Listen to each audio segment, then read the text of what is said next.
The one and only ഷീയുടെ പുതിയൊരു എപ്പിസോഡിലേക്ക് ഏവർക്കും സ്വാഗതം.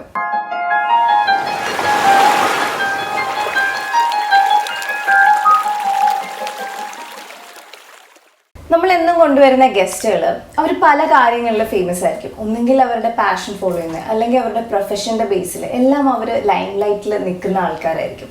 പക്ഷെ ഇന്നത്തെ എൻ്റെ guest, she is known for her kindness and her selfless deeds.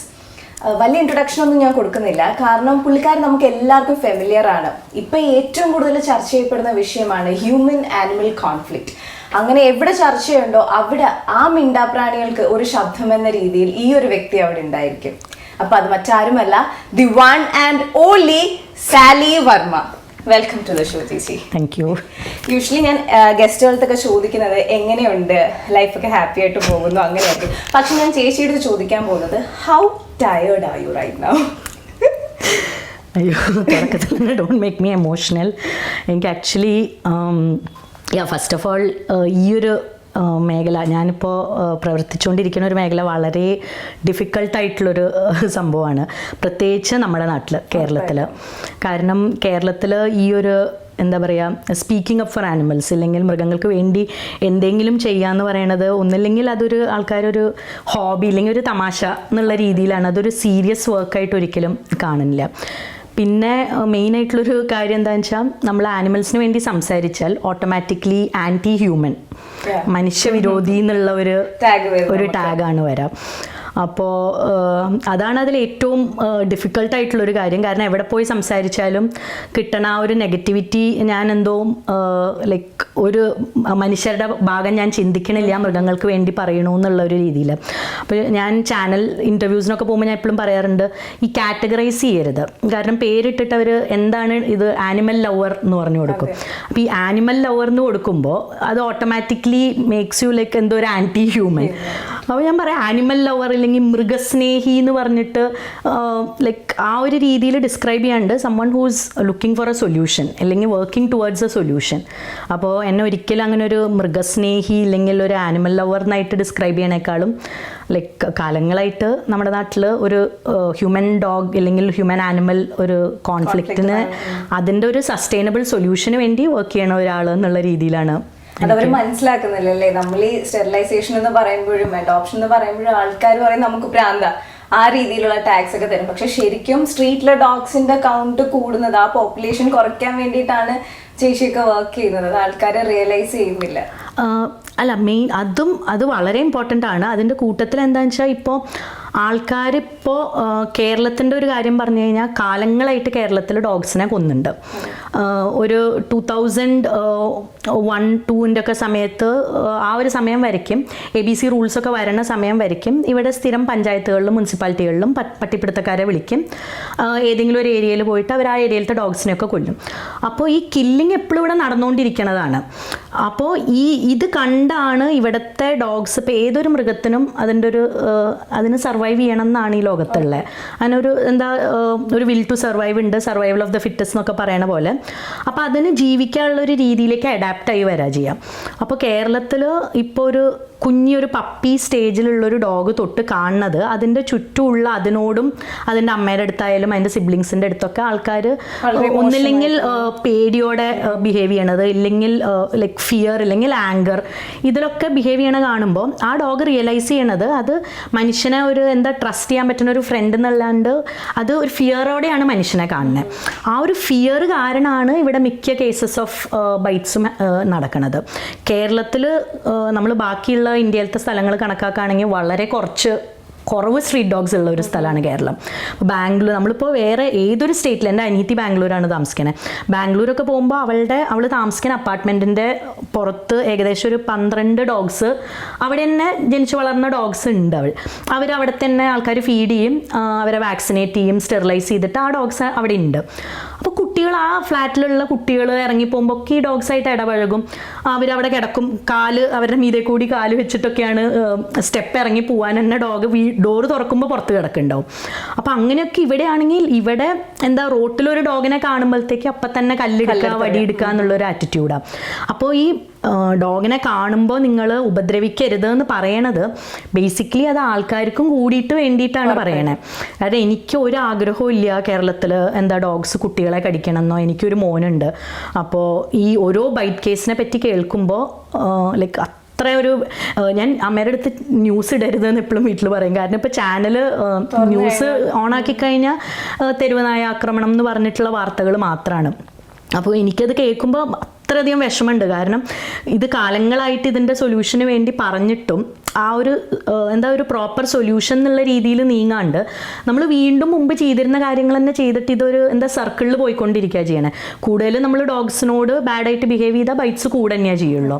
അപ്പോൾ അത് ആൾക്കാർ അണ്ടർസ്റ്റാൻഡ് ചെയ്യാത്തതിൻ്റെ ഒരു ഫ്രസ്ട്രേഷൻ, ആ ഒരു എന്താ ഹൗ ആർ യു ഡൂയിങ് എന്ന് ചോദിച്ചു കഴിഞ്ഞാൽ ഞാൻ എപ്പോഴും ആൾക്കാരുടെ അടുത്ത് എനിക്ക് ഇൻസ്റ്റയിലൊക്കെ ഇങ്ങനെ message are you okay like how are you എന്നൊക്കെ ചോദിച്ചു കഴിഞ്ഞാൽ എനിക്ക് അതിന് റിപ്ലൈ കൊടുക്കാറില്ല. കാരണം എവ്രി സിംഗിൾ ഡേ അങ്ങനെയാണ് ലൈക്ക് ഡീലിംഗ് വിത്ത് അത്രയധികം കേസുകളാണ്. അപ്പോൾ വളരെ എന്താ വിഷമം നിറഞ്ഞൊരു ഡിപ്രസിങ് ലൈഫാണ്. ആൾക്കാരുടെ വിചാരം എന്താ ഭയങ്കര എന്താ AC കാറുകളിൽ സഞ്ചരിച്ച് ജനങ്ങളുടെ ഇടയിൽ പോവാണ്ട് എന്താ സാധാരണക്കാരുടെ എന്താ വിഷമം ബുദ്ധിമുട്ടുകൾ മനസ്സിലാക്കണില്ല എന്നാണ് എപ്പോഴും പറയുക. അപ്പോൾ ഞാൻ പറയും സത്യം പറഞ്ഞാൽ ഈ AC കാറിലൊക്കെ പോയി വലിയ വീടുകളിലുള്ള ആൾക്കാർക്കാണ് തെരുവ് നായ്ക്കളെ കൊണ്ട് ഏറ്റവും അധികം പ്രശ്നം. സാധാരണ ഈ റോട്ടിൽ ജീവിക്കുന്ന ആൾക്കാരും ഇല്ലെങ്കിൽ വളരെ പാവപ്പെട്ട ആൾക്കാർ ഞാൻ കണ്ടിരിക്കണത് അത്ര നല്ല രീതിയിലാണ് കോ എക്സിസ്റ്റ് ചെയ്യണ കാണാറ്. ഈ ഇൻസ്റ്റയിലൊക്കെ ഇരുന്ന് ഈ കമൻ്റ് ഇടും എന്താ ഒന്ന് തെരുവിൽ ഇറങ്ങിപ്പോയി നോക്ക് ഇല്ലെങ്കിൽ എന്നൊക്കെ പറയുമ്പോൾ ഞാൻ സ്ട്രീറ്റ് ഡോഗ്സിൻ്റെ കൂടെ ABC പ്രോഗ്രാമിൽ വർക്ക് ചെയ്തിരിക്കുന്ന ആളാണ്. അപ്പോൾ ഞാൻ അവരുടെ എന്താ റോട്ടിലുള്ള ആൾക്കാർ എങ്ങനെയാണ് ഡോഗ്സിൻ്റെ അടുത്ത് ബിഹേവ് ചെയ്യാമെന്ന് ഞാൻ നേരിട്ട് കണ്ട് എനിക്കറിയാം. അപ്പോൾ എപ്പോഴും ഞാൻ കാണുന്നത് ഈ വലിയ കാറുകളിലൊക്കെ വന്ന് ഇറങ്ങുന്ന ആൾക്കാർക്കാണ് ഈ ഇൻഡീസിനെ കാണുമ്പോൾ ഒരു അറപ്പ്. കാരണം അവർ വീട്ടിൽ വലിയ ബ്രീഡ് ഡോഗിനെ വെച്ചിട്ടുണ്ടാവാം. അപ്പോൾ അവർക്ക് നാടന്മാരെന്ന് പറയുമ്പോൾ അവർക്കൊരു ഭയങ്കര ഒരു ഡേർട്ടി എന്നുള്ള പുച്ഛത്തോടെയാണ് കാണാം. അപ്പോൾ സാധാരണക്കാർ ഇപ്പോൾ കടകളും റോഡ് സൈഡിൽ കട വെച്ചിരിക്കുന്ന ആൾക്കാരായാലും ഇല്ലെങ്കിൽ റോട്ടിൽ കിടക്കാൻ ഇൻക്ലൂഡിങ് റോട്ടിലുള്ള ബെഗേഴ്സ് തൊട്ട് എല്ലാവരും രാത്രി അവർ ചൂടായിട്ട് അവരും ആ ഡോഗും കെട്ടിപ്പിടിച്ചാണ് കിടന്നുറങ്ങുക. അവരൊരിക്കലും അവർക്കൊരു ബുദ്ധിമുട്ട് പറയില്ല. ഇത് എന്താ പറയുക ഡോഗ്സായിട്ട് ഇടപഴകി പരിചയമില്ല അല്ലെങ്കിൽ ചെറുപ്പം തൊട്ട് എന്താ ഡോഗ് എന്ന് പറഞ്ഞാൽ കയ്യിലൊരു കല്ലെടുക്കുക അല്ലെങ്കിൽ വടിയെടുക്കുക എന്ന് പറയണവർക്കാണ് ഇവരോട് ഏറ്റവും അധികം ഫിയർ ഉള്ളത്. ചേച്ചി ഇപ്പം എനിക്ക് തോന്നുന്നു ഇന്ത്യയിൽ തന്നെ അറിയപ്പെടുന്ന ഒരു ആനിമൽ വെൽഫെയർ ആക്ടിവിസ്റ്റ് ആണ്. അപ്പം എല്ലാവർക്കും ഈ ഒരു ആനിമൽ വെൽഫെയർ ഫീൽഡിൽ നിൽക്കുന്ന ആൾക്കാർക്ക് എല്ലാവർക്കും ഒരു സ്റ്റാർട്ടിങ് പോയിന്റ് എവിടെയെങ്കിലും കാണുമല്ലേ? ആ ഒരു ഇൻസിഡന്റ് സംഭവിച്ചിട്ടുണ്ടായിരിക്കും നമ്മൾ ഈ ഒരു ഫീൽഡിലേക്ക് ഇറങ്ങാനായിട്ട് നമ്മളെ പ്രൊവോക്ക് ചെയ്ത ഒരിത്. അപ്പൊ ചേച്ചിക്ക് ആ ഒരു സ്റ്റാർട്ടിങ് എന്തായിരുന്നു? എനിക്ക് വളരെ യങ് ഏജ് ലൈക്ക് ചെറുപ്പം തൊട്ടേ വീട്ടിൽ അച്ഛനും അമ്മയും ഒരിക്കലും എന്താ മൃഗങ്ങളോട് എന്താ ഓൾ ക്രീച്ചേഴ്സിനോട് എന്താ കൈൻഡ്നെസ് എന്നുള്ളൊരു രീതിയിൽ തന്നെയാണ് ഞാൻ കണ്ടിരിക്കണതും. ഒരിക്കലും ഒരു ക്രൂവൽറ്റി ഞാൻ കണ്ടിട്ടില്ല. ആനിമൽസിനോട് നല്ല രീതിയിൽ ബിഹേവ് ചെയ്യണതാ കണ്ടിട്ടുള്ളൂ. അച്ഛനാണെങ്കിലും നമ്മൾ നീൽഗിരീസിലുള്ളപ്പോൾ അറക്കാൻ വെച്ചിരിക്കണ ഒരു ബലി കൊടുക്കാൻ വെച്ചിരുന്ന 2 ആട്ടുംകുട്ടികളെ എൻ്റെ ഏറ്റവും ഫസ്റ്റ് മെമ്മറിയാണത്. കാറിൽ പോകുമ്പോൾ ഇങ്ങനെ ബാക്കിലത്തെ ഡോർ അച്ഛൻ തുറന്നിട്ട് അംബാസഡർ കാറായിരുന്നു. അപ്പോൾ ഞാനിങ്ങനെ ബാക്കിൽ ഇരിക്കാറ്, ഇങ്ങനെ സീറ്റിൽ കൈവച്ചിട്ട് ഞാൻ നിൽക്കും. അപ്പോൾ അച്ഛൻ എവിടെയോ ഇങ്ങനെ കാറ് നിർത്തി തർക്കം എന്തൊക്കെയോ നടന്നു. അത് കഴിഞ്ഞ് ബാക്കിലത്തെ ഡോറ് തുറന്ന് 2 ആട്ടുംകുട്ടികൾ എൻ്റെ കൂടെ എത്തി. അപ്പോൾ അവിടെ അവർ ഇങ്ങനെ വെച്ചിരിക്കണം. അപ്പോൾ അവരായിട്ട് അടിയുണ്ടാക്കി അച്ഛൻ എടുത്തിട്ട് വന്നത്, അച്ഛൻ റെസ്ക്യൂ ചെയ്തതാണ്. അവർ എൻ്റെ കൂടെ തന്നെ അവരും വളർന്നു. അപ്പോൾ അതുപോലെ വീട്ടിലേക്കും ഇതുപോലെ വയ്യാത്തത് റോട്ടിൽ ആക്സിഡൻ്റ് ആയെന്നൊക്കെ അച്ഛൻ കൊണ്ടുവരാറുണ്ട്. പക്ഷെ അതൊരിക്കലും ഒരു എന്താ പ്രോപ്പർ ചാനലിലേക്കൊന്നും വന്നിട്ടുണ്ടായിരുന്നില്ല. പക്ഷേ എന്താ പറയുക ആ ഒരു കമ്പാഷൻ എന്നുള്ളത് എപ്പോഴും ഉപദ്രവിക്കരുത് അവർ ലൈക്ക് ഭയങ്കര പാവാണ് എന്നുള്ളൊരു ഫീലിംഗ് എപ്പോഴും ഉണ്ടായിരുന്നു.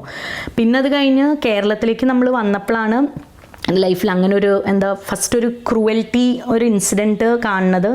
എനിക്ക് ഏകദേശം 12 വയസ്സുണ്ടായിരുന്നു. അപ്പോൾ ആ സമയത്ത് അപ്പോഴാണ് നമ്മൾ തൃശ്ശൂർക്ക് ഷിഫ്റ്റ് ചെയ്തത് തമിഴ്നാട്ടിൽ നിന്ന്. അപ്പോൾ ആ സമയത്ത് നമ്മൾ വീടിൻ്റെ അവിടെ ഒരു ഡോഗിനെ ഫീഡ് ചെയ്യുന്നുണ്ടായിരുന്നു. അപ്പോൾ അവൾക്ക് ലേഡി എന്ന് നമ്മൾ പേരിട്ടു. അപ്പോൾ വേറെ കുറച്ച് 3-4 ഡോഗ്സ് ഉണ്ടായിരുന്നു. അതിൽ ഇവളായിരുന്നു ഏറ്റവും നമ്മളായിട്ട് ഭയങ്കര അറ്റാച്ച്ഡ്. അപ്പോൾ നമ്മൾ പലവട്ടം അവളെ വീടിൻ്റെ അകത്തേക്ക് കോമ്പൗണ്ടിൻ്റെ ഉള്ളിലേക്ക് എടുക്കാൻ നോക്കിയപ്പോഴും അവൾ പ്രോപ്പർ സ്ട്രീറ്റ് ഡോഗ്, അവൾക്ക് ഇഷ്ടമില്ല. അവളും മതിൽ ചാടി അവൾ പുറത്തേക്ക് പോകും. നമ്മൾ ഒരിക്കലും അങ്ങനെ കൂട്ടിലിട്ട് വളർത്താൻ, കെട്ടിയിട്ട് വളർത്താന്നുള്ളൊരു കൺസെപ്റ്റ് എനിക്ക് ഇല്ല, ഫാമിലിയിൽ ഇല്ല. അപ്പോൾ അവൾ പുറത്തേക്ക് ചാടുമ്പോൾ അവൾ അവിടെ തന്നെ ഇരിക്കും, നമ്മൾ ഫീഡ് ചെയ്യും, ഡെയിലി ഫീഡൊക്കെ ചെയ്യും. അപ്പോൾ ഞാനും അനിയത്തിയും സ്കൂളിലേക്ക്, ഞാൻ നിർമ്മലമാതയിലാണ് പഠിച്ചത്, അപ്പോൾ വീടിൻ്റെ അടുത്താണ് സ്കൂള്.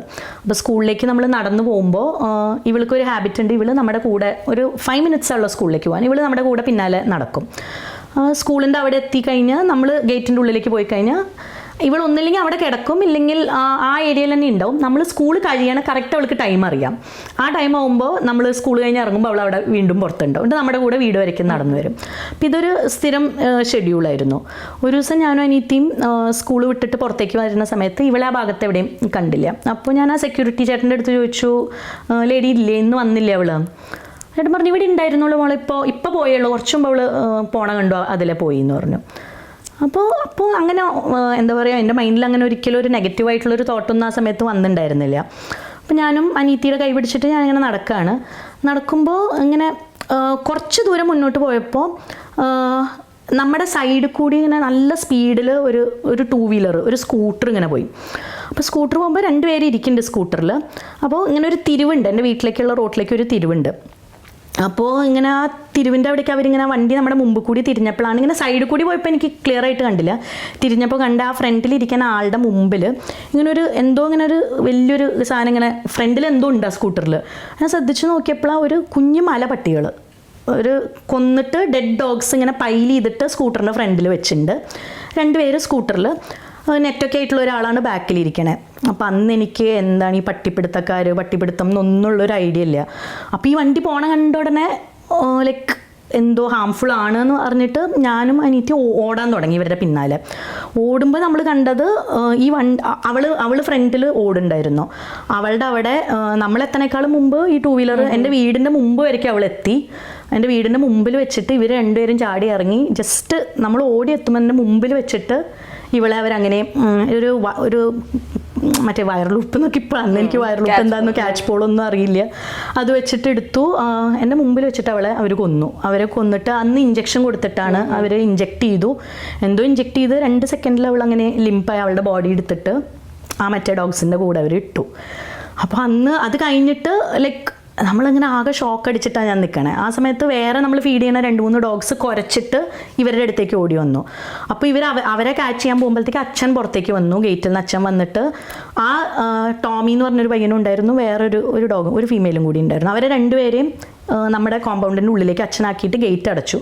അപ്പോൾ ഇവരകത്തേക്ക് കയറാതിരിക്കുകയായിരുന്നു. അപ്പോൾ അച്ഛൻ പറഞ്ഞു അകത്ത് കയറി പിടിക്കൽ സമ്മതിക്കില്ല നിങ്ങൾ എന്ന് പറഞ്ഞു. കുറച്ച് നേരം തർക്കമൊക്കെ ആയിട്ട് അവർ പോയി. അപ്പോൾ ഞാനിങ്ങനെ എന്താ പറയുക സ്റ്റണ്ടടിച്ച് നിൽക്കുമായിരുന്നു. കാരണം ഞാനിട്ട് വിചാരിച്ചു ഇങ്ങനെ ആരെയും ഉപദ്രവിച്ചിട്ടുമില്ല, അവൾ മരിച്ചു എന്ന് പോലെ എനിക്കങ്ങനെ എന്താ കോംപ്രിഹെൻഡ് ചെയ്യാൻ പറ്റിയിട്ടുണ്ടായിരുന്നില്ല. പിന്നെയാണ് ഇങ്ങനെ ആ ഒരു എന്താ റിയലൈസേഷൻ വന്ന് അവളെ കൊന്നു. ഞാനിട്ട് ആലോചിച്ചു ലൈക്ക് ആര് കംപ്ലൈൻറ്റ് ചെയ്തു, എന്തായിരുന്നു, അവൾ ആരെയും ദ്രോഹിച്ചിട്ടില്ല. നമ്മുടെ വീടിൻ്റെ മുമ്പിൽ മാത്രമേ കിടക്കുക, നമ്മുടെ കൂടെ മാത്രം വരുന്നൊരു കുട്ടി. അപ്പം അന്നായിരുന്നു എന്താ കേരളത്തിന് ഡോഗ്സ് ആയിട്ടുള്ളൊരു അവസ്ഥ ഞാൻ ഫസ്റ്റ് കാണുന്നത്. അപ്പം അന്ന് ഞാൻ വിചാരിച്ചിട്ടുണ്ടായിരുന്നു ഇങ്ങനെ എന്തെങ്കിലുമൊക്കെ ചെയ്യണം ഇവർക്ക് വേണ്ടിയെന്ന് ഉണ്ടായിരുന്നു. പക്ഷെ അന്ന് എനിക്ക് അറിയണ്ടായിരുന്നില്ല like how to take it forward എന്നൊക്കെ. അത് കഴിഞ്ഞ് പിന്നെ ഞാൻ നേരത്തെ 19 വയസ്സാകുമ്പോഴത്തേക്ക് ഞാൻ കല്യാണം കഴിച്ചു, ലവ് മാരേജ് ആയിരുന്നു. ആ സമയത്ത് ഞാൻ ജേർണലിസമാണ് ആക്ച്വലി ചെയ്തത്. ജേർണലിസം ചെയ്തപ്പോഴും എനിക്കിങ്ങനെ ആ ഒരു ആനിമൽ വെൽഫെയർ ഇങ്ങനെ ബാക്കിൽ മൈൻഡിൽ കിടക്കുന്നുണ്ട്. അപ്പോൾ ആൾക്ക് ഭയങ്കര ഇതിനോട് താല്പര്യവും എന്നെ ഭയങ്കരമായിട്ട് എൻകറേജ് ചെയ്തു. ഇങ്ങനെ എന്താ ഇത് ഇഷ്ടമാണെങ്കിൽ ഈ ഒരു ഫീൽഡ് ഫുള്ളായിട്ട് ചെയ്തുകൂടെ, എന്തിനാണ് ഈ ജേർണലിസം എന്നൊക്കെ പറഞ്ഞ് ആൾക്കാരെ പറ്റിക്കാൻ നടക്കേണ്ട ആവശ്യമില്ല. കാരണം എൻ്റെ മൈൻഡ് അതിലല്ല. അപ്പോൾ എത്രത്തോളം നമ്മൾ പാഷനേറ്റ് അല്ലാത്തൊരു കാര്യം ചെയ്താലും അതിലൊരു സിൻസിയറിറ്റി ഉണ്ടാവില്ല. അപ്പം ഞാൻ കൊച്ചിയിലൊക്കെ ഇങ്ങനെ പല മെഡിക്കൽ ട്രാൻസ്ക്രിപ്ഷൻ എന്നൊക്കെ പറഞ്ഞ് നടന്നു. പക്ഷെ ഫൈനലി പറഞ്ഞ പോലെ തന്നെ ആനിമൽ വെൽഫെയറിലേക്ക് ഫുള്ളായിട്ട് വന്നു. അത് ആളുടെ ഒരു സപ്പോർട്ട്, കണ്ണൻ്റെ ഒരു സപ്പോർട്ട് കാരണം മാത്രമേ ആയിട്ടാണ് ഞാൻ വന്നത്. അത് വന്നു കഴിഞ്ഞിട്ട് പിന്നെ നമ്മൾ രണ്ടുപേരും ആക്ച്വലി ഊട്ടിയിൽ പോയിട്ട് അവിടെ വേൾഡ് വൈഡ് വെറ്റിനറി സർവീസസിൻ്റെ WVS പോയിട്ട് നമ്മൾ പാരാവെറ്റിനറി ആ ഒരു കോഴ്സ് ചെയ്തു. അത് ചെയ്യാൻ കാരണം തന്നെ എന്താ നമ്മുടെ നാട്ടിൽ ഒരു വെറ്റിനറി ഹെൽപ്പ് വേണമെങ്കിൽ ഇപ്പോൾ വൈകുന്നേരമോ രാത്രി എന്തെങ്കിലും ഇതുപോലെ ഒരു കേസ് കിട്ടുകയാണെങ്കിൽ ഹോസ്പിറ്റൽസ് ഇല്ല 24 hours, നമ്മൾ ഡോക്ടർമാരെ വിളിച്ചാൽ ഹെൽപ്പ് കിട്ടില്ല. അപ്പോൾ അങ്ങനത്തെ ഒരു അവസ്ഥയൊക്കെ വന്നപ്പോൾ എന്താ സ്വന്തമായിട്ട് കാര്യങ്ങൾ ചെയ്യാന്നുള്ള രീതിയിൽ അങ്ങനെയൊക്കെയാണ് തുടക്കം വന്നത്. പിന്നെ HSIയിലേക്ക് എൻ്റെ അത് ഒരു എന്താ പറയുക, അതായിരുന്നു ഈ ഒരു ഒരു ടേണിംഗ് പോയിന്റ് വെയർ എൻ്റെ ആ ഒരു work towards animals proper channelled ആയത്. കാരണം അതുവരെയ്ക്കും ഈ പറഞ്ഞ പോലെ ഒരു ക്രേസി ഫെനറ്റിക്കൽ ആക്ടിവിസ്റ്റ് ആയിരുന്നു. കാരണം ഭയങ്കര എവിടെ കണ്ടാലും, കാരണം ആ ഒരു ദേഷ്യമായിരുന്നു എൻ്റെ ഉള്ളിൽ പണ്ട് കണ്ടതും എനിക്ക് എന്തെങ്കിലും ചെയ്യണം. അപ്പോൾ ഒക്കെ ഈ പറഞ്ഞ പോലെ ഈ ഇൻസ്റ്റയിലത്തെ ആൾക്കാർ കമൻറ്റ് ചെയ്യണ പോലത്തെ ഒരു എന്താ പറയുക ഭയങ്കര ആൻറ്റി ഹ്യൂമൻ ഒക്കെ ആയിരുന്നു. ഞാനത് ഡിനൈ ചെയ്യുന്നില്ല. കാരണം ആ ഒരു രീതിയിൽ ലൈക്ക് ആനിമൽസിനെ ഹെൽപ്പ് ചെയ്യണം, മനുഷ്യർ ഈവിളാണ് എന്നുള്ളൊരു ഫീലിംഗ് ഭയങ്കരമായിട്ട് ഉണ്ടായിരുന്നു. പക്ഷെ പിന്നെ HSIയിൽ എനിക്ക് ഇപ്പോൾ 9 വർഷമായി. ഇപ്പോൾ 9 വർഷം മുമ്പ് ഞാൻ ബാംഗ്ലൂർ ഒരു വർക്ക്ഷോപ്പിന് പോയപ്പോഴാണ് HSIയുടെ അന്നത്തെ മാനേജിങ് ഡയറക്ടർ അവിടെ ഗസ്റ്റായിട്ടുണ്ടായിരുന്നു. അപ്പോൾ ആള് ജയസിമ്മ. അപ്പോൾ ജയസിമ്മ ഇങ്ങനെ എനിക്ക് ഓഫർ ചെയ്തു, ഇങ്ങനെ വർക്ക് ചെയ്യാൻ താല്പര്യമുണ്ടോ, ഇങ്ങനെ ഫുൾ ടൈം ആനിമൽ വെൽഫെയർ ഒരു ജോബായിട്ട് ചെയ്യാൻ താല്പര്യമുണ്ടോ. അപ്പോൾ പിന്നെ ഏതൊരു നമ്മളുടെ ഈ ഒരു മേഖലയിലുള്ളവരുടെ ഒരു സ്വപ്നമാണല്ലോ, അതായത് നമ്മൾ ഒറ്റയ്ക്ക് ഇങ്ങനെ അവിടെ ഇവിടെയൊക്കെ ആയിട്ട് എന്തെങ്കിലുമൊക്കെ ചെയ്യണേക്കാളും ഒരു പ്രോപ്പർ അതൊരു ഒരു ഫുൾ ടൈം ജോബായി മാറിയത്. അങ്ങനെ HSIയിലേക്ക് കയറി. HSIയിൽ കയറിയപ്പോഴത്തേക്കും എൻ്റെ ആ ഒരു ലൈക്ക് തോട്ട് പ്രോസസ്സ് കുറേ മാറി. അപ്പോൾ പിന്നെ ഈ ആക്ടിവിസം കുറഞ്ഞു, സൊല്യൂഷൻ ഓറിയൻറ്റഡ് തോട്ട്സായി. അതായത് ലൈക്ക് നമ്മൾ കോ എക്സിസ്റ്റ് ചെയ്യണം. അപ്പോൾ എന്താണ് സൊല്യൂഷൻസ്, മനുഷ്യർക്കും കുഴപ്പമില്ലാണ്ടിരിക്കാം, ആനിമൽസിനും ഇരിക്കാം. പിന്നെ ഏതൊരു ആനിമൽ വെൽഫെയറിൽ വരുന്ന ഒരാൾക്കും ആനിമൽ വെൽഫെയറിലേക്ക് വരണത് ഈതർ ഡോഗ്സ് ഓർ കാറ്റ്സ് കാരനായിരിക്കും. എനിക്ക് തോന്നുന്നു മിക്ക ആൾക്കാരും അങ്ങനെ ആയിരിക്കും. ഞാനും അങ്ങനെ തന്നെയായിരുന്നു. HSIയിൽ വന്നതിന് ശേഷമാണ് ലൈക്ക് ആ ഒരു ആനിമൽ വെൽഫെയർ എന്ന് പറഞ്ഞത് ലൈക്ക് ഡോഗ് വെൽഫെയറിൽ നിന്ന് മാത്രമല്ലാണ്ട് എൻ്റെ ആ ഒരു like it widened my knowledge and everything. അപ്പോൾ ലൈക്ക് ഫാം ആനിമൽസിൻ്റെ ആ ഒരു വെൽഫെയറിൻ്റെ ഇമ്പോർട്ടൻസ്, ലൈക്ക് എത്രത്തോളം നമ്മൾ ഈ ഡോഗ്സും കാറ്റ്സിനെ പറ്റിയിട്ട് നമ്മൾ സംസാരിക്കണോ, ആക്ച്വലി അതിനേക്കാളും അധികം സംസാരിക്കണം ഫാം ആനിമൽസിൻ്റെ വെൽഫെയർ. കാരണം most abused animals in the world ആണ്. പക്ഷേ അൺഫോർച്ചുനേറ്റ്ലി ഫാം ആനിമൽസിനെ കുറിച്ച് സംസാരിച്ചാൽ അതിന് കമ്മ്യൂണൽ ആംഗിൾസ്, പൊളിറ്റിക്കൽ ആംഗിൾസ് ഒക്കെ വെച്ചിട്ട് അതിനെ വളരെയധികം മിസ്ഇൻറ്റർപ്രറ്റ് ചെയ്ത് ഒരു മോശപ്പെട്ട രീതിയിലേക്ക് പോകും. അപ്പോൾ അതിനെക്കുറിച്ച് ഒരു നല്ല രീതിയിൽ സംസാരിക്കുക, ആൾക്കാരുടെ ഇടയിലേക്ക് ആ ഒരു ഫാം ആനിമൽസിനെ കുറിച്ചുള്ളൊരു ബോധവൽക്കരണവും കൊണ്ടുവരില്ല. അപ്പോൾ അതൊക്കെ HSI ത്രൂ ആണ് എനിക്ക്. അപ്പോൾ ഇപ്പം എനിക്ക് ആക്ച്വലി വളരെ പ്രൗഡായിട്ട് പറയാം, ലൈക്ക് ഞാൻ ചെയ്യണ ഒരു വർക്ക് എന്ന് പറയുന്നത് ഇറ്റ്സ് നോട്ട് ജസ്റ്റ് അങ്ങനെ ഒരു ഡോഗിന് മാത്രം ഒതുങ്ങണതല്ല, ആനിമൽസിന് വേണ്ടി ആ ഒരു വർക്ക് ചെയ്യുക എന്നുള്ള ഒരു ഇതായി മാറി ലൈഫ്.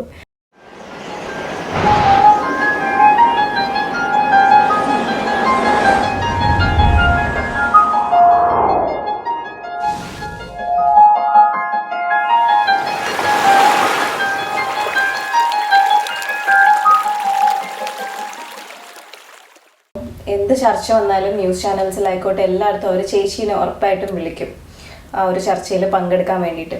അപ്പോൾ അവിടെ ചേച്ചി ഡോഗിന് വേണ്ടി മാത്രമല്ല ഉറപ്പായിട്ട് സംസാരിച്ചിട്ടുള്ളത്. ചേച്ചി പറഞ്ഞ കണക്ക് തന്നെ മനുഷ്യർക്കും വേണ്ടിയും മൃഗത്തിന് വേണ്ടിയിട്ടും ഈക്വലായിട്ട് ചേച്ചി അവിടെ സംസാരിച്ചിട്ടുണ്ട്. പക്ഷെ അത് കഴിഞ്ഞിട്ട് ഇത് കണ്ട അതിൻ്റെ താഴെ കമൻസ് വരുന്നത് വളരെ മോശപ്പെട്ട രീതിയിൽ. ഇപ്പം തൊട്ടടുത്ത് നടന്ന വിഷയം, ആ പെൺകുട്ടിയെ കുറച്ച് തെരുവുനായ്ക്കൾ അറ്റാക്ക് ചെയ്യുന്ന ഒരു വീഡിയോ വന്നിട്ട് അത് ചേച്ചിയുടെ ഇത് ടാഗ് ചെയ്തിട്ട് ചേച്ചിയുടെ കുഞ്ഞിന് ഇങ്ങനെ വരണം, അതുപോലത്തെ ത്രെഡ്സ്, ഡെത്ത് ത്രെഡ്സ് വരാറുണ്ട്. എനിക്ക് അറിയില്ല, പുറത്തൊക്കെ റേപ്പ് ത്രെഡ്സ് വരെ ഇങ്ങനെയുള്ള ആൾക്കാർക്ക് വരാറുണ്ട്. അപ്പൊ അതൊക്കെ എങ്ങനെയാ ചേച്ചി ഹാൻഡിൽ ചെയ്യുന്നത്? എങ്ങനെ ഹാൻഡിൽ ചെയ്യുന്നതെന്ന് ചോദിച്ചാൽ സത്യത്തിൽ I don't have A proper answer for that. കാണുമ്പോൾ നല്ല വിഷമം വരും. പിന്നെ ഞാൻ ആക്ച്വലി ആദ്യമൊക്കെ ഞാൻ റിയാക്ട് ചെയ്യാറുണ്ട്, ലൈക്ക് എവറി ടൈം ഇങ്ങനെ ഓരോരുത്തർ ഫേസ്ബുക്കുള്ള സമയം. അപ്പോൾ ഫേസ്ബുക്കുള്ള സമയം ഞാൻ ഇതുപോലെ തന്നെ ടാഗ് ചെയ്തിട്ട് എന്തെങ്കിലും ആൾക്കാർ പോസ്റ്റ് ചെയ്യുക, അല്ലെങ്കിൽ ഞാൻ ഇടുന്ന പോസ്റ്റിൻ്റെ അടിയിൽ ആൾക്കാർ കമൻറ്റ് ചെയ്യുകയൊക്കെ ചെയ്ത് കഴിഞ്ഞാൽ ഞാൻ ഓരോരോ ആൾക്കാർ ഇടുന്ന കമൻസിന് I try going and replying, explain ചെയ്ത് അവരെ മനസ്സിലാക്കാനൊക്കെ ശ്രമിക്കാറുണ്ട്. പിന്നെ ഞാൻ മനസ്സിലാക്കി like the more I actually react, ഇല്ലെങ്കിൽ ഞാൻ കൂടുതൽ അവർക്ക് റിപ്ലൈ കൊടുക്കും തോറും അവർക്ക് ആക്ച്വലി കൂടുതൽ ചെയ്യാനുള്ള ഒരു ഇൻസ്പിറേഷനാണ്. അപ്പോൾ ഇപ്പം ഞാൻ ബേസിക്കലി ഞാൻ ചെയ്യണത് അങ്ങനത്തെ ഒരു ഹെയ്റ്റ് കമൻസ് ഇതൊക്കെ വന്നു കഴിഞ്ഞാൽ unless it like completely goes overboard ഞാൻ മാക്സിമം ഞാൻ റിയാക്ട് ചെയ്യാറില്ല. എൻ്റെ ഇൻസ്റ്റയിൽ ആ ഒരു അതേഴ്സ് എന്ന് പറഞ്ഞൊരു മെസ്സേജിൻ്റെ ഞാൻ തുറക്കാറൊന്നുമില്ല. കാരണം അതിൻ്റെ അടിയിൽ അത്രയധികം തെറി വരും, അബ്യൂസസ് വരും, മോനെ പറ്റിയിട്ട് വീട്ടുകാരെ പറ്റിയിട്ടൊക്കെ വരും. എന്താ ലാസ്റ്റ് വന്നതുണ്ടായിരുന്നു, വളരെ എനിക്കത് like I don't even want to say it in front of the camera, വളരെ മോശപ്പെട്ട കമൻസ് വന്ന്. അപ്പോൾ ഞാൻ ആക്ച്വലി എനിക്ക് അവരോടാണ് സഹതാപം തോന്നാറ്. അതായത് ഇങ്ങനെ ഒരു സോഷ്യൽ മീഡിയയിൽ വന്നിട്ട് ഒരാൾക്ക് ഇങ്ങനെയൊക്കെ ലൈക്ക് അവരുടെ ഉള്ളിലത്തെ ആ ഒരു ഹെയ്റ്റും ആങ്കറുമാണ് കാണിക്കണം. അപ്പോൾ ഞാനതിന് റിയാക്ട് ചെയ്ത് കൂടുതൽ അവരെ പ്രോത്സാഹിപ്പിക്കേണ്ടെന്ന് വിചാരിച്ചിട്ട് ഐ ജസ്റ്റ് ഇഗ്നോർ. അപ്പോൾ മാക്സിമം ഞാൻ ഇഗ്നോർ ചെയ്യാറാണ് പതിവ്. പിന്നെ അത്രയും വിഷമമൊക്കെ വന്നാൽ കുറച്ചിരുന്ന് സ്വയം കരഞ്ഞ് ഞാൻ ആ ഒരു വിഷമം, പിന്നെ അങ്ങനെ വിഷമിക്കാൻ ഫസ്റ്റ് ഓഫ് ഓൾ ടൈം കിട്ടാറില്ല. അതിപ്പോൾ എന്നത്തെ കാരണം അത്രയധികം അങ്ങനെ അതാലോചിച്ചിരിക്കുമ്പോഴത്തേക്ക് അടുത്ത വല്ല കേസ് വരും. അപ്പോൾ അതിൻ്റെ പിന്നാലെ പോകുമ്പോൾ അങ്ങനെ ഒരു വിഷമിക്കാൻ അധികം ഒരു ഓപ്പർച്യൂണിറ്റി ഇപ്പോൾ കിട്ടാറില്ല. ഈ ഒരു ഫീൽഡിൽ നിൽക്കുമ്പോഴത്തേക്കും ഇപ്പം ശേഷി പറഞ്ഞ നമുക്ക് തന്നെ എപ്പോഴും ഓട്ടമാണ്. ഒരു റെസ്ക്യൂ കഴിഞ്ഞാൽ നമുക്ക് അടുത്ത റെസ്ക്യൂ, അത് കഴിഞ്ഞാൽ അടുത്തടുത്ത് ഓടണം, അങ്ങനെ ഒരു ഓട്ടമുണ്ട്. അത് മാത്രമല്ല നമ്മളുടെ മൈൻഡും it is never at peace, right? എപ്പോഴും നമുക്കൊരു ടെൻഷനാണ്. അത് it is not because there is something wrong with us, നമ്മളുടെ തെറ്റുകൊണ്ടല്ല. നമ്മൾ ജീവിക്കുന്ന ഈ ഒരു സൊസൈറ്റി അത്രയും ക്രൂവൽറ്റി ആനിമൽസിനോട് കാണിക്കുന്നതുകൊണ്ടുള്ളൊരു ടെൻഷനാണ്. കാരണം നമ്മൾ ഓരോന്നും പയ്യെ ചെറുതായിട്ട് ഓക്കെ ആക്കി കൊണ്ടുവരാൻ നോക്കുമ്പോൾ അതിൻ്റെ 10 ഇരട്ടിയായിട്ടുള്ള പ്രശ്നങ്ങളാണ് പിന്നെയും. അപ്പം ആ ഒരു ഇത് ചേച്ചി ബാലൻസ് ചെയ്ത് കൊണ്ടുപോകാൻ നോക്കുമ്പോഴത്തേക്കും പെട്ടെന്ന് ഈ കയറി വരുന്ന ഒരു ഇംബാലൻസ്, അതിനെയൊക്കെ ചേച്ചി എങ്ങനെ ഹാൻഡിൽ ചെയ്യുന്നത്? അത് ആക്ച്വലി എനിക്ക് ഈ ഒരു സാൻഡ്രി ക്വസ്റ്റ്യൻ ചോദിച്ചത് നന്നായി. ഇത് കുറേ ഈ ഒരു ഫീൽഡിലുള്ള കുറേ യങ്സ്റ്റേഴ്സിനോട് എനിക്ക് പറയാനുള്ളൊരു കാര്യം, നമുക്കെല്ലാവർക്കും ഇത് നമ്മൾ ചെയ്യുമ്പോൾ like whether we like it or not നമ്മുടെ ഉള്ളിലൊരു സേവിയർ കോംപ്ലക്സ് വരും. Like we want to help maximum. നമ്മൾ എന്തൊരു കേസ് കണ്ടാലും എനിക്കിത് ഹെൽപ്പ് ചെയ്യണം, എനിക്ക് എന്തെങ്കിലും ചെയ്ത് ഇത് റെസ്ക്യൂ ചെയ്യണം, ഇല്ലെങ്കിൽ എന്തെങ്കിലും രീതിയിൽ ഹെൽപ്പ് ചെയ്യണം എന്നൊക്കെ പറഞ്ഞു വരും. അപ്പോൾ ലൈക്ക് ആ ഒരു റിയലൈസേഷൻ ഇപ്പം ഞാൻ മച്ച് കാമറാണ്. കാരണം ഐ റിയലൈസ് ലൈക്ക് നമുക്ക് ചെയ്യാൻ പറ്റണ കുറച്ച് കാര്യങ്ങളുണ്ട്. ആ ഒരു ചെയ്യാൻ പറ്റാത്ത കാര്യങ്ങളല്ലാണ്ട് വേറെ ലൈക്ക് നമുക്ക് ഓവറോൾ നമ്മൾ മെജീഷ്യൻസ് അല്ല. ഞാൻ അടുത്തൊരു പോസ്റ്റിൽ എഴുതിയിട്ടുണ്ടായിരുന്നു, നമുക്കൊരു മാജിക് വാൻഡ് ഇങ്ങനെ വേവ് ചെയ്തിട്ട് വി കാൺട്ട് ഒറ്റയടിക്ക് കാര്യങ്ങളൊക്കെ നമുക്ക് നന്നാക്കാം. അങ്ങനെ പറ്റിയിരുന്നു ഇല്ലെങ്കിൽ നമ്മളൊരു സൂപ്പർ ഹീറോ, ഈ സൂപ്പർ ഹീറോസൊക്കെ മറ്റേ DC-ലും മാർവലിലൊക്കെയാണ് ഉള്ളൂ. റിയൽ ലൈഫിൽ നമുക്ക് ചെയ്യാൻ പറ്റുന്ന കാര്യങ്ങൾ വളരെ കുറവാണ്. നമ്മളുടെ ആ ഒരു ലിമിറ്റ് വെച്ചിട്ട് ചെയ്യാൻ പറ്റണത് നമ്മൾ ചെയ്യുക. അതിനപ്പുറം ഞാൻ പറയുകയാണെങ്കിൽ നമ്മൾ ചെയ്യാണ്ടിരിക്കുക. നമ്മളെപ്പോഴും ഒരു ബാലൻസ് വെക്കണം. നമ്മൾ ഓവറായിട്ട് ചെയ്യാൻ ഇരുന്ന് കഴിഞ്ഞാൽ ലൈക്ക് നമ്മൾ റിയലൈസ് ചെയ്യും ആക്ച്വലി കുറേ നമുക്ക് ചെയ്യാൻ പറ്റില്ല. അത് പറ്റാണ്ടാവുമ്പോഴാണ് ഈ ഫ്രസ്ട്രേഷൻ വരിക, രാത്രി ഉറങ്ങാൻ പറ്റില്ല, സങ്കടം വരിക ഒക്കെ ചെയ്യാം. ഇപ്പോൾ കുറേ നമുക്ക് നോ പറയാനായിട്ടും അറിയണം. അത് ഞാൻ ഇത് പറയണത് വളരെ എനിക്കറിയില്ല കോൺട്രഡിക്ടറിയാണ്, കാരണം നോ പറയാൻ വളരെ കുറവ് അറിയുന്ന ഒരാളാണ് ഞാൻ. പക്ഷേ ഈ നോ പറഞ്ഞു തുടങ്ങുമ്പോഴാണ് നമുക്കൊരു പീസ് ഉണ്ടാവുള്ളൂ. കാരണം ഇപ്പോൾ ഓൾറെഡി ഇപ്പോൾ ഒരു 3-4 കേസ് ഹാൻഡിൽ ചെയ്തുകൊണ്ടിരിക്കുന്നതിൻ്റെ ഇടയിൽ ഇപ്പോൾ വേറൊരു 3 കേസും കൂടി വന്നു കഴിഞ്ഞാൽ നമ്മുടെ മൈൻഡിൽ തോന്നും അതും ഹെൽപ്പ് ചെയ്യണം, അതും ഒരു ആനിമൽ അല്ലേ, ഇതും സഫറിങ് അല്ലേ. അപ്പോൾ നമ്മൾ പ്രയോറിറ്റൈസ് ചെയ്യാൻ പഠിക്കണം. ലൈക്ക് പ്രയോറിറ്റി കൊടുക്കുക.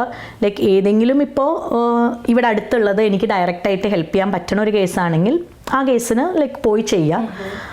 നമുക്ക് ചില കേസുകൾ ഇപ്പോൾ നമുക്ക് നെറ്റ്വർക്കിംഗ്, അപ്പോൾ ആനിമൽ വെൽഫെയറിൽ ഏറ്റവും ഇമ്പോർട്ടൻറ്റ് കാര്യം ഞാനിപ്പോൾ അറിയണത് നെറ്റ്വർക്കിംഗ് ആണ്. പക്ഷെ അത് ചെയ്യാൻ ബുദ്ധിമുട്ട് എന്താണെന്ന് വെച്ചാൽ not only in Kerala, basically animal welfare everywhere ഏറ്റവും അധികം ആൾക്കാർ അടി ഉണ്ടാക്കുന്ന ഒരു മേഖല ആനിമൽ വെൽഫെയർ ആണ്. ആനിമൽ വെൽഫെയറിലത്തെ ആൾക്കാർക്ക് തമ്മിൽ തീരെ യോജിച്ച് പോകാൻ പറ്റാത്തൊരു ഫീൽഡാണ്.